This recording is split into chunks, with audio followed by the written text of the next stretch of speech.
Here's a smart way to increase your search ranking positions without actually doing any competitive research. It's very intuitive and it uses something that is 100% free. Let's get into today's video. So I have access to a lot of different information, a lot of different websites, some joint venture sites. I also run an agency and I also have my own small portfolio. So I have lots of data points, and one of the most interesting tools that are probably underutilized the most is Google Search Console. So today I'm going to shoot a very short video showing you how to do one very impressive but very intuitive strategy that's going to help you to increase your search ranking positions, give Google what they want, and also help your readers because you're going to give them probably more what they want as well. Let's get into today's video. So as you can see, you've joined me in Google Search Console here. If you haven't got Google Search Console, I'll be super surprised because that's one of the first things that you set up alongside Google Analytics for your blogs. We're going to pop into one of my domains and one of my blogs examples here, and I'm going to give you that really intuitive tip that I use pretty much weekly for most of my my own sites, portfolio of sites, joint venture sites, and then my agents clients, and something that I do very frequently when it comes to on-page SEO. Okay, so you've joined me inside Google Search Console.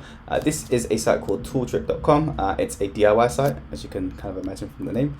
I've had it for I think many years now, and it was something that I was supposed to spend more time on, but I didn't. So it's a little bit old now in terms of the content. So it needs a really big content refresh. But it's fantastic for me to share lots of examples for you, so you can see in real time how to actually update and strategize in terms of using your data for you as opposed to against you.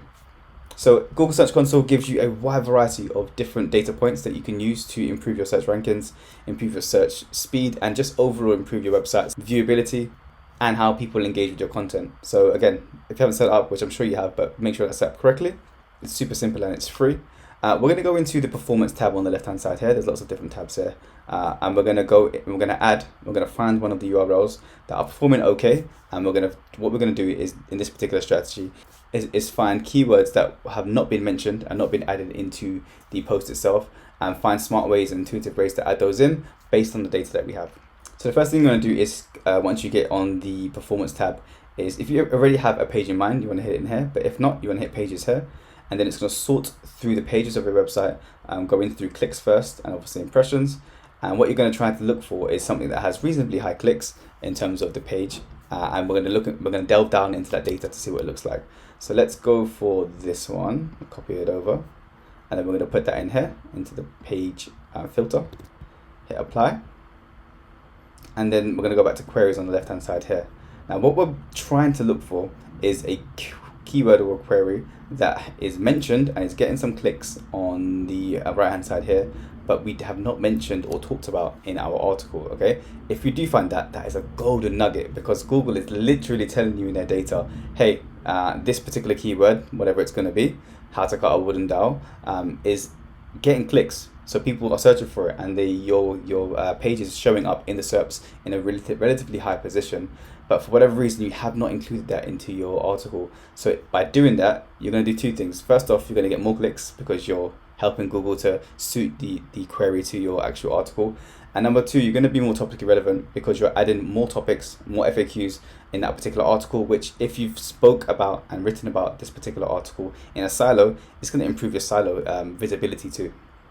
So what I'd recommend you do, super simple, is just go through the top maybe 5 or 6 keywords, maybe even 10, and make sure that every single keyword is in some shape or form in your article. So for the first one, it's this one, and you just want to copy it, and then go over to the page where it actually the post is, and make sure that it's been added into that page. Now I would assume the first one has been added. It hasn't. Okay, cool. So it's very similar to the title itself, and it's a small variation on it. We can probably add it in. It will be semantically relevant. So maybe add a paragraph with that specific keyword in. But what we're trying to look for realistically is something that is not so related to the headline itself. Something that we can probably add in. So this might work quite well. Best way to cut dowel rods. Okay, it's getting clicks and some impressions relative to this particular example. And I assume you haven't got it in there. So maybe we can add some type of H2 or maybe even a H3 on the best way to cut dowel rods, which is a woodworking type of function.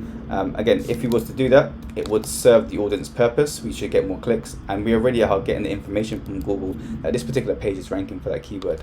Now, again, the more data you have, the better it is. And you can obviously make sure that lots of these keywords are added in. sometimes just as a keyword. It doesn't actually have to be a headline, but you definitely want to include these queries in your page because these are getting clicks and impressions. So that's really, really important. And we'll take one more example. So again, you can go to pages at the top here. You can search them through filtering the pages here, or if you have a page in mind, you can just add the page in like this. Hit apply, and you should get lots of queries on the left hand side. Now this one's to do, again, it's woodworking, how to use a come along, which I think is like a bag or some shape or form. Again, it's getting clicks on the left hand side and impressions, so we want to make sure that each of these keywords in some shape or form is included in the page. So let's take a look at to see if it is. So here's the page. As you can see, there are pretty much the same phrases here. Let's see if this particular keyword has been added. It hasn't, so how to operate a come along is not in here. Although it is very relevant to the headline itself, it would kind of make sense if we maybe potentially change this one because it's already ranking for the first keyword. So changing the H2 here could be all we need to do, and maybe adding it in the sentence to fulfill that criteria for this particular page.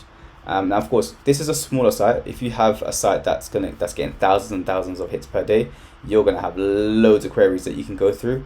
And specifically, your top performing pages, those are the ones you want to start with first, because if you see a spike in traffic for those particular pages, based on the information that Google Search Console has shown you, then you're going to see higher improvements in rankings faster.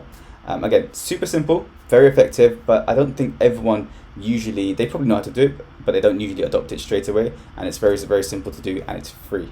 So hopefully that's been helpful for you. Feel free to like, share, and comment in the boxes below this video, and I'll see you in the next one. Take care.